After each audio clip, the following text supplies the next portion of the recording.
Hi అండి. నేనిప్పుడు Rajahmundry Godavari bridge పైనైతే ఉన్నాను. వరదల కారణంగా నీలంగా ఉండాల్సిన వాటర్ కాస్త ఎర్రగా మారిపోయింది. మబ్బు మబ్బుగా ఉంది. వాన కూడా వచ్చేటట్టుంది. గోదావరి వ్యూ అయితే ఇలా ఉంది.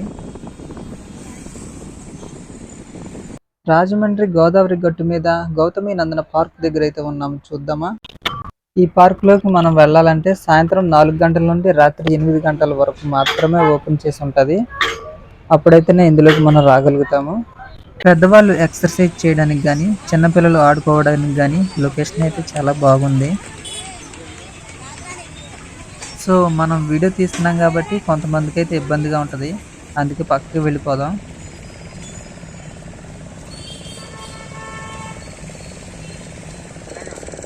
ఇక్కడ కొన్ని షిప్‌లయితే ఉన్నాయి. ఎందుకంటే టూరిస్టులు ఇక్కడ నుంచి బయలుదేరి వెళ్తారు. అలాగే ఈ గోదావరి మొత్తం కూడా తిప్పి మరీ తీసుకొస్తారు. కాకపోతే ఫ్రీగా కాదు, అమౌంట్ కట్టించుకుంటారు. నేను ఎక్కుదాం అనుకున్నాను గానీ చేతిలో డబ్బులు లేవని ఆగిపోయాను. గోదావరి గట్టు పొడుగుతా పార్కులే ఉన్నాయి. అందులో ఒక పార్క్ ఇది.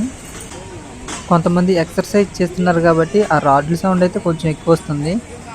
ఈ పార్క్ ఆనుకునే పక్కన బైపాస్ రోడ్డు ఉంది. బైపాస్ మీద వెళ్ళే వెహికల్స్ సౌండ్స్ కూడా మనకి ఎక్కువగానే వినపడుతున్నాయి.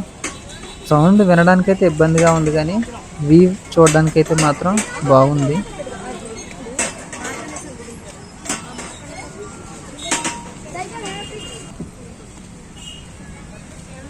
ఇక్కడ చెక్క మీద కూర్చొని ఫోటో దిగుదాం అనుకున్నాను. కానీ ఆ పిల్లలిద్దరూ ఆ పని మీద ఉన్నారు. ఇంకా వాళ్ళని డిస్టర్బ్ చేయలేదు. బ్రిడ్జిపై ట్రైన్ అయితే వెళ్తుంది. చాలా దూరంగా ఉన్నా కానీ మన పక్కనే వెళ్తున్నట్టు సౌండ్ వస్తుంది. ఈ పార్క్ మెట్ల మీద కూర్చొని ఈ గోదావరిని చూస్తున్నంతసేపు చూడాలనిపిస్తూనే ఉంది. కానీ ఇంకా బయటకు వచ్చేసాను. పుష్కర్ ఘాట్ రోడ్ వద్దకైతే వెళ్ళాను. కానీ ఇక్కడైతే చాలా రద్దీగా ఉంది. షాపులు సాయంత్రం అయ్యేసరికి కళకళలాడిపోతున్నాయి.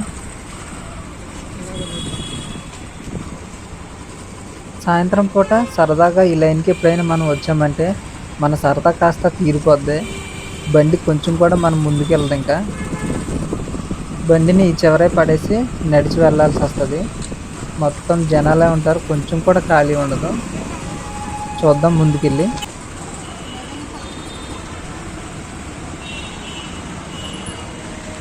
ఈ షాప్ లైట్ సెట్టింగ్స్ కాస్త షాపుల్లా లేవు, పబ్బుల్లా ఉన్నాయి.